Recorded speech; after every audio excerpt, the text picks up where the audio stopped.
Good morning students. आज हम next video में जो बात कर रहे हैं कि लास्ट वीडियो में आपको एक मैथमेटिकल क्वेश्चन कराया था मैंने, ठीक है, कि जिसमें आपने जो कंपाउंड मिक्स किया था तो उस कंपाउंड की आपने यहाँ पर उसका मोलिकुलर मास कैलकुलेट किया था, तो वो आपने देख लिया होगा, ठीक है। तो आज जो अपन बात कर रहे हैं वो नेक्स्ट टॉपिक अपना है एबनॉर्मल मोलिकुलर मास, ठीक है, जिसके बारे में मैंने आपको डिस्कस तो लास्ट वीडियो में भी किया था, लेकिन आज मैं उसको रिपीट कर रहा हूँ साथ में दोबारा से, क्योंकि आज एग्जाम्पल्स पर भी बात होगी तो फिर आपको रिवाइज भी हो जाएगा, ठीक है। तो आज जो अपन बात कर रहे हैं वो क्या है, एबनॉर्मल मोलिकुलर मास। तो एबनॉर्मल मोलिकुलर मास क्या होता है कि कोई भी जो सोलवेंट होता है, ठीक है, उस सोलवेंट में क्या है कि जब सोल्यूट के पार्टिकल्स डिजोल्व करते हैं तो क्या होता है कि अगर उनमें एक कंडीशन हो जाए कि अगर क्या हो कि वो पार्टिकल या तो डिसोशिएट हों, या तो मतलब कि वो टूटते हों, या एसोसिएट हो, या आपस में क्या हो कि जुड़ जाते हों, तो उस कंडीशन में क्या होता है कि जो सॉल्यूशन होता है उस सॉल्यूशन का क्या जो मोलिकुलर मास होता है वो या तो इंक्रीज होता है या डिक्रीज होता है, ठीक है।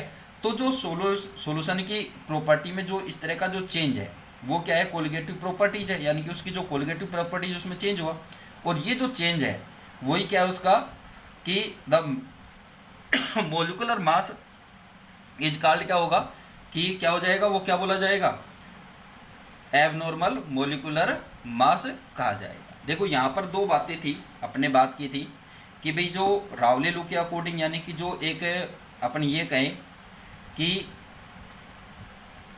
जो सॉल्यूशन होता है उस सॉल्यूशन में अभी तक अपन ने जो नॉर्मल सॉल्यूशन की बात की थी तो उसमें क्या है कि एक तो वो रावले लॉ को फॉलो करते हो, अपने पहली कंडीशन वहाँ पर अप्लाई की थी। सेकंड कंडीशन अपन ने क्या कहा था कि उसमें क्या है कि जो सोल्यूट है उस सोल्यूट के पार्टिकल्स क्या है कि ना तो डिसोशिएट होते हो और ना ही क्या हो एसोसिएट हो, ठीक है ना। जो आपके सामने कंडीशन लिखी हुई है कि ये क्या है कि एक नॉर्मल सॉल्यूशन के लिए क्या है कि the molecular mass of solute is calculated from colligative properties accurately only when. Accurately आप कब कैलकुलेट कर सकते हैं, जब वो क्या हो कि the solution in is dilute so that रावले लॉ इज ओबे, यानी कि एक तो रावले लॉ को क्या करता हो, फॉलो करता हो, ठीक है ना, उसकी ओबेइंग कर रहा हो। दूसरी बात क्या है कि आपने बात की है कि जो सोल्यूट के जो पार्टिकल्स है वो ना तो डिसोशिएट हो और ना ही क्या हो कि वो एसोसिएट हो, यानी कि वो क्या है कि नाइदर डिसोशिएट और नॉर एसोसिएट, ठीक है। क्या है कि the solute neither undergoes dissociation and और क्या है नॉर एसोसिएशन इन सॉल्यूशन, कि जब उसको सॉल्यूशन मिक्स करते हैं तो वो क्या है पार्टिकल्स उसके नहीं टूटने चाहिए और ना ही आपस में जुड़ने चाहिए, इट मीन ये है, ठीक है। नेक्स्ट अपन बात करते हैं इसकी डेफिनेशन पर। एबनॉर्मल मोलिकुलर मास जो होता है वो क्या होता है, इफ द डिसोसिएशन और association of solute take place, अगर क्या होता है कि जो सोल्यूट अपन ने सोलवेंट में मिक्स किया और जब मिक्स करते हैं तो क्या है कि सोल्यूट के पार्टिकल क्या हो, डिसोशिएट होने चाहिए या क्या होने चाहिए, एसोसिएशन, ठीक है, एसोसिएशन होता हो उनका। तो उस कंडीशन में बात हो रही है take place on dissolving it in solvent, ठीक है, कि ये दोनों कंडीशन क्या हो कि यहाँ पर कंडीशन अप्लाई हो गई है, ठीक है। तो क्या होगा, then the number of particle in solution increase, particle क्या होंगे, इंक्रीज होंगे या क्या होंगे, डिक्रीज होंगे, क्योंकि डिसोसिएशन होगा तो यानी पार्टिकल टूटेंगे तो मीन क्या होगा कि सॉल्यूशन में नंबर ऑफ पार्टिकल्स क्या होंगे, इंक्रीज होंगे। एसोसिएशन मतलब क्या है, उनका संगुणन यानी कि जुड़ना, ठीक है। तो उस कंडीशन में क्या है कि नंबर ऑफ पार्टिकल्स क्या होंगे, डिक्रीज होंगे, ठीक है, इंक्रीज और decrease. And the molecular mass of solute in different form actual molecular mass, ठीक है ना। क्या होगा कि जो मोलिकुलर मास है वो क्या हो जाता है कि जो एक्चुअल मोलिकुलर मास है उससे क्या हो जाएगा, उसका मोलिकुलर मास डिफरेंट हो जाएगा, ठीक है।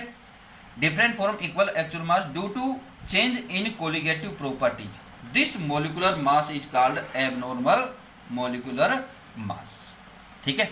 अब बात करते हैं अपने एग्जाम्पल पर। जैसे आप जानते हैं कि जो आयनिक सोल्यूट होते हैं, जैसे आपको पता है कि सोडियम क्लोराइड है, NaCl है, कैल्शियम सल्फेट है, पोटेशियम का जो कॉम्प्लेक्स आयरन के जो कॉम्प्लेक्स है वो क्या है, K4FeCN का होल 6, ठीक है ना। क्या है, potassium hexa cyano iron second, ठीक है ना। ये कॉम्प्लेक्स वाला आपको टॉपिक बताएंगे, आए अपने चैप्टर है अपने सिलेबस में, तो उस चैप्टर में आपको इनका नॉमिनोकल्चर के बारे में बताएंगे, तो उस टाइम आपको पता चल जाएगा, ठीक है। आप तो अभी बस इसका नाम ही सुन लें आप, ठीक है। तो आगे क्या है कि dissolving in water and ionisation in 100%, क्या होते हैं कि इनका आयोनाइजेशन होता है या आयनों में डिसोशिएट होते हैं, ठीक है। तो क्या हुआ कि नंबर ऑफ पार्टिकल्स इंक्रीज हुए, ठीक है। Then 1 mole of them form 2, 3, 5 mole in mole ion respectively, ठीक है। कि इसके लिए 2 हो जाएंगे, इसके लिए 3 हो जाएंगे और इसके लिए क्या हो जाएंगे 5 हो जाएंगे, ठीक है। तो ये क्या होंगे आयन इसमें फॉर्म होंगे। तो अब क्या है कि since colligative property is inversely proportional to the molecular mass, यानी कि इट मीन क्या है कि m इक्वल टू क्या हो जाएगा इनवर्सली प्रोपोर्शनल किसके, कोलिगेटिव प्रॉपर्टी, कोलिगेटिव प्रॉपर्टीज, ठीक है। ये इस लाइन का मीन ये हो गया प्रोपोर्शनल, सॉरी इनवर्सली प्रोपोर्शनल, ठीक है। Hence the molecular mass of above compounds are obtained as 1/2, 1/3, 1/5 part respectively for actual molecular mass, ठीक है। अब जैसे आपको दूसरी बात करते हैं कि एक आपके सामने क्वेश्चन भी फॉर्म हो जाता है कि जो फॉर्मिक एसिड है, एसिटिक एसिड है, बेंजोइक एसिड है, इनका क्या होता है कि जो मोलिकुलर मास होता है वो क्या होता है कि लगभग इनके एक्चुअल मोलिकुलर मास से क्या होता है दुगना हो जाता है,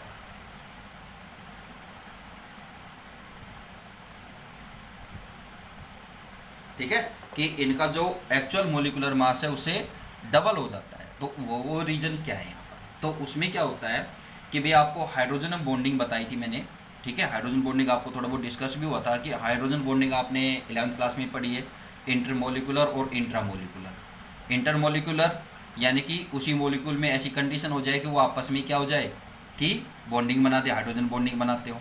और इंट्रामोलिकुलर यानी कि 2 डिफरेंट मोलिक्यूल होंगे, 2 भिन्न क्या होंगे मॉलिक्यूल्स होंगे, ठीक है। और वो क्या हो उनके बीच में क्या हो हाइड्रोजन बॉन्डिंग हो, जिससे क्या है वो आपस में कनेक्ट रहें। जैसे आपको पता है कि वाटर में होता है, ठीक है। इसके अलावा एल्कोहल और वाटर में होता है, एसिटिक एसिड में होता है, फॉर्मिक एसिड में होता है। तो ये बहुत सारे एग्जांपल्स हैं जिनमें क्या होता है कि हाइड्रोजन बॉन्डिंग होती है। तो हाइड्रोजन बॉन्डिंग कैसे फॉर्म होती है कि ये क्या होता है कि जो ऑक्सीजन है यानी कि जो क्या होते हैं नेगेटिवली चार्ज होते हैं, और हाइड्रोजन क्या है कि एक तरह से पॉजिटिवली चार्ज होता है। तो इनमें क्या होता है कि जो डिफरेंट टाइप के जो इसमें एटम्स हैं, उन एटम्स में यानी कि ऑक्सीजन और जो हाइड्रोजन है उनके बीच क्या होता है कि वो चार्ज में कुछ डिफरेंस के रीजन से क्या हो जाता है कि इनमें अट्रैक्शन फोर्स बनता है। एक क्या है कि अट्रैक्शन फोर्स है जिससे क्या होते हैं कि ये पार्टिकल्स यानी कि जो मॉलिक्यूल्स हुए हैं वो आपस में क्या हो जाते हैं जुड़ जाते हैं। जैसे आपके सामने एक एग्जांपल है। सो अब देखिए आप इस पर जो मैंने अभी क्वेश्चन आपको पुट किया था उस क्वेश्चन का आंसर है ये फॉर्मिक एसिड, जैसे फॉर्मूला ये है acetic acid, benzoic acid form dimer. Dimer मतलब क्या है कि इसके डबल एटम, ठीक है, इन बेंजीन सॉल्यूशन, ठीक है। बेंजीन में अगर इनको डिजोल्व करते हैं तो ये क्या बनाते हैं अपने डाइमर सॉल्यूशन, डाइमर बनाते हैं solution due to hydrogen bonding. अब आपके सामने हाइड्रोजन बॉन्डिंग है, ये एसिटिक एसिड की स्ट्रक्चर है एक मॉलिक्यूल की, ये अदर मॉलिक्यूल की स्ट्रक्चर है। तो इनके बीच क्या है कि ये जो डॉट डॉट लाइन बनाई हुई है मैंने, तो ये क्या है कि इनके बीच क्या है एक तरह से क्या होता है कि जो इन पर चार्ज होता है पार्शियली जो चार्ज होता है उस चार्ज के रीजन से क्या होता है कि इनमें क्या बनता है एक अट्रैक्शन फोर्स बनता है। और वो अट्रैक्शन फोर्स यहाँ पर क्या है हाइड्रोजन बॉन्डिंग है, ठीक है ना। कि हाइड्रोजन बॉन्डिंग इसलिए क्योंकि यहाँ पर पार्टिसिपेट कौन कर रहा है हाइड्रोजन। तो क्या होगा since colligative property is inversely proportional to molecular mass, ये अपने ऑलरेडी पढ़ चुके हैं। So the molecular mass of carboxylic acid are obtained as twist मतलब कि लगभग दुगने द एक्चुअल मोलिकुलर मास, यानी कि हाइड्रोजन बॉन्डिंग की प्रेजेंस के रीजन से क्या हो रहा है कि जो कार्बोक्सिलिक एसिड है, कार्बोक्सिलिक एसिड मीन क्या है यहाँ पर जो COOH ग्रुप वाले होते हैं, COOH ग्रुप वाले जो भी रहेंगे वो क्या है सभी कॉमन रूप से उनको क्या बोला जाता है कॉमनली कार्बोक्सिलिक एसिड। ठीक है, अब इसके यहाँ पर H लगा दिया तो फॉर्मिक एसिड, CH3 लगा दिया तो एसिटिक एसिड, C2H5 लगा देंगे तो प्रोपेनोइक एसिड। ठीक है ना, तो ये एसिड हो जाएंगे ऐसे। तो इन एसिड का क्या होता है कि जो एक्चुअल मोलिकुलर मास है उससे क्या हो जाता है, ये ट्विस्ट हो जाता है, यानी कि डबल हो जाता है। ठीक है, ये हो गई बात किस पर, आपके एबनॉर्मल मोलिकुलर मास पर। अब जो अपना आगे बात कर रहे हैं वो क्या है कि वॉन्ट ऑफ फैक्टर, जो क्या है कि इस पर एबनॉर्मल जो आपके मॉलिकुलर मास है इसी से रिलेटेड टॉपिक है यहाँ पर ये भी। ठीक है, तो इसमें क्या होता है कि वॉन्ट ऑफ के अकॉर्डिंग, तो वॉन्ट ऑफ के अकॉर्डिंग क्या है कि इसने क्या है कि जो एबनॉर्मल जो यहाँ पर सॉल्यूशन फॉर्म हो रहे हैं, ठीक है, जो सॉरी एबनॉर्मल एटॉमिक मोलिकुलर जो मास है उस पर अपन बात करें तो उस पर क्या है कि इसने एक क्या है कि रूल यहाँ पर दिया है, लो दिया है।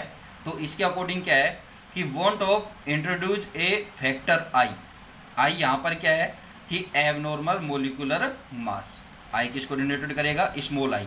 ठीक है ना, abnormal molecular mass, this is called van't Hoff factors.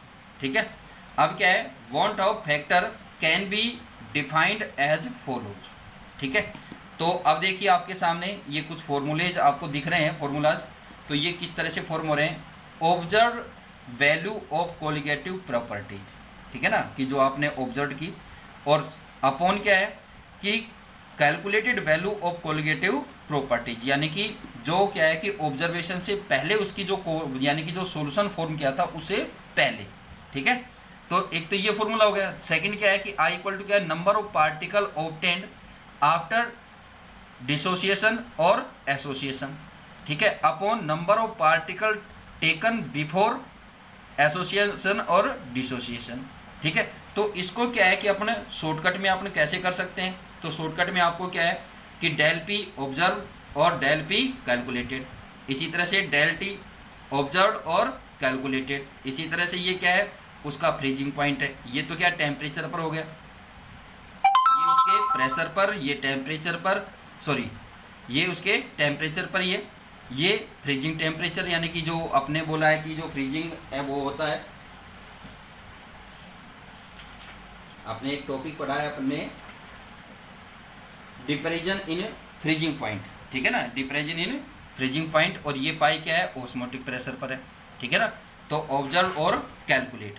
तो यहाँ पर क्या है कि ये वैल्यू कैसे कैलकुलेट होती है, अब देखो आई यानी कि जो वॉन्ट ऑफ कांस्टेंट है, ठीक है ना, ये सॉरी फैक्टर है, अगर क्या है कि आई इक्वल टू 1 है तो उस कंडीशन में क्या है कि the solute does not dissociate और एसोसिएट इन सॉल्यूशन। ठीक है ना, कि इस कंडीशन में क्या हो रहा है कि एक तरह से राउली लो फॉलो हो रहा है।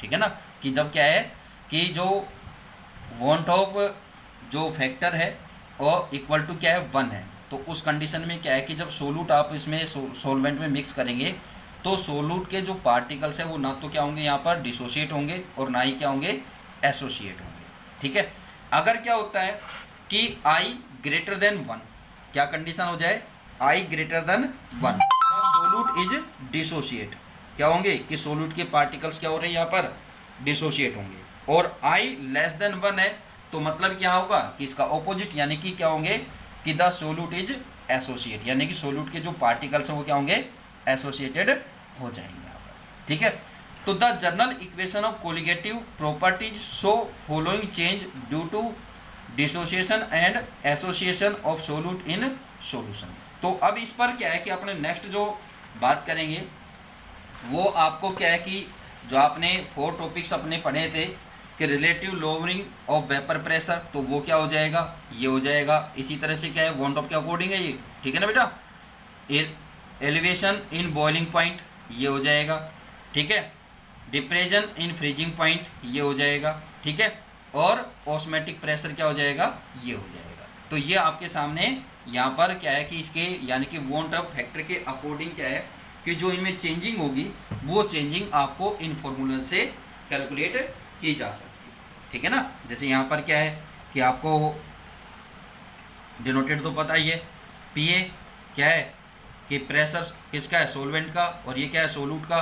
ठीक है, इसी तरह से यहाँ पर टीबी किसको कर रहा है, कि बॉइलिंग पॉइंट टेम्परेचर B4 यहाँ पर क्या है, बॉइलिंग पॉइंट के लिए।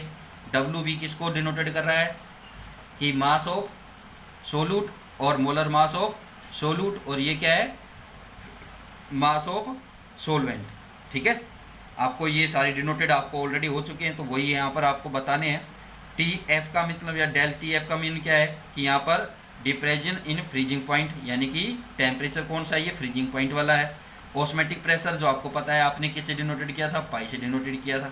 तो ये आपके सामने ये फॉर्मूलाज हैं जिससे आप इनकी वैल्यू कैलकुलेट कर सकते हैं। वो किसके, कौन से कंडीशन में, एबनॉर्मल मोलिकुलर मास की कंडीशंस में। ठीक है, अब नेक्स्ट जो अपने आता है पॉइंट, वो आता है इसी से रिलेटेड है आगे, relationship between want of factor and degree of association. ये आपको मैं क्या है कि नेक्स्ट वीडियो में आपके साथ डिस्कस करूँगा। ठीक है, तो आप इस पर ये फॉर्मूला जो बताएं इस पर आप थोड़ा सा ध्यान देना। ठीक है, आगे जो एक दो मैथमेटिकल क्वेश्चन आएंगे उसमें ये अपने यूज करेंगे। ठीक है ना, थैंक यू।